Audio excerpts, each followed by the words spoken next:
Request है जनाब अगे वज़ीर आज़म अगे जनाब पंजाब पुलिस अगे राणे तनवीर अगे सब अगे रिक्वेस्ट है कि हमें इंसाफ दिया जाए। मेरी ये मेरा नाम है तो जिथे मर्जी वेखो पटवारी को वेखो जिथों मर्जी वेख लो जे मेरा नाम ना हो तो मोड़ो नूं आखो तो मेरा नाम है तो उम्र की गल है अज की नहीं असीं वडेरे हो गए रह गए तो जमीन मेरी अज तक हिलाई नहीं ये साडी जमीन धक्का करदा बस यूनसवल राजा राजा डबचे पिंड दे रहने वाला। बिस्मिल्लाहिर्रहमानिर्रहीम।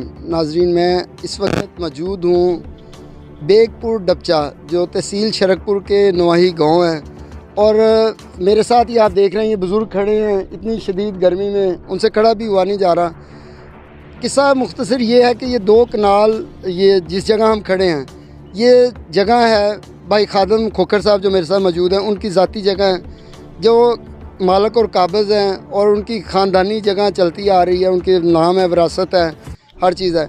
इस जगह पे इसी गांव के एक बंदे ने कब्ज़ा करने की कोशिश की गई। उसका नाम यूनुस बताते हैं यूनुस कोकर नामी बंदा है। उसका इसके परली साइड पे कोई प्लाट शलाट शायद है लेकिन वो इस जगह पे ना काबिज़ होना चाहता है। उसकी आंखें ये कॉर्नर के प्लाट को देख के ललचा रही हैं। तो आइए खादम भाई से पूछते हैं कि ये क्या वाक़या है। ये इनकी ट्राली ट्रैक्टर भी खड़ा है इनकी ज़ाती ईंटें पहले भी गिरी हुई हैं आज ईंटें गिराई गई फिर 15 पे कॉल की और पुलिस अभी तक नहीं आई। जी खादम भाई अस्सलाम वालेकुम जी। सर कुछ मुख्तसर जो वाक़या ये है कि हमारे ये गांव की मलकियत है मेरा वालिद साहब शाह मोहम्मद इसकी विरासत है हमारी ये ज़मीन है ये कागज़ात हैं और इस बंदे ने यूनुस नामी बंदे ने मेरे ते कोई 100 दरखास्त दी है। यह रिपोर्टा ने जी नाल लगियां हुई डिप्टी साहब ने 82 लाई है और मुख्तलिफ थावां तो झूठा होके आया है लेकिन दरखास्तबाजी तो नहीं बाज आ रहा ना पुलिस कंट्रोल कर रही है। जगह साड़ी अपनी है असी इस जगह नूं वलन की कोशिश करने तो साढ़े अगे राइफलां लैके तो खलो जाता जी मैं नहीं वलन देनी समान अपना इत्थों लै गया है ये आंदा मैं इन्होंने मार देना है मैं इन्होंने मार देना है। हुण असी जुमा पढ़न गए हुए सां मगरों ट्राली इट्टां दी भजेई लिया साढ़े मतलब जगह के उत्ते पलट के ते चफेरे बंदे लैके घुम रहा कि असां मार देना है। 15 ते कॉल की 1.5 घंटा हो गया कोई जवाब नहीं आया पुलिस वाले ने जवाब तक नहीं दिता फिर दोबारा कॉल की पुलिस वाले ने जवाब नहीं दिता।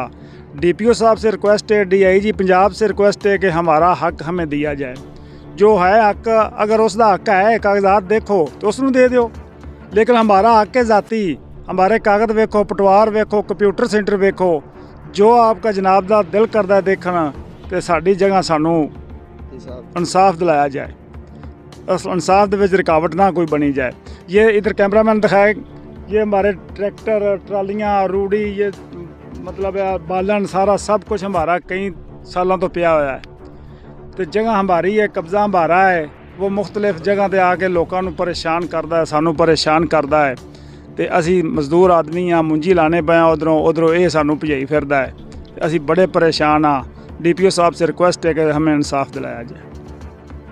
मेरी ये मेरा नाम है तो जिथे मर्जी वेखो पटवारी को वेखो जिथों मर्जी वेख लो जे मेरा नाम ना हो तो मोड़ो नूं आखो तो मेरा नाम है तो उम्र की गल है अज की नहीं असीं वडेरे हो गए रह गए तो जमीन मेरी अज तक हिलाई नहीं ये साडी जमीन धक्का करदा बस यूनुस जी हाँ यूनुसवल राजा हाँ यूनुसवल राजा जी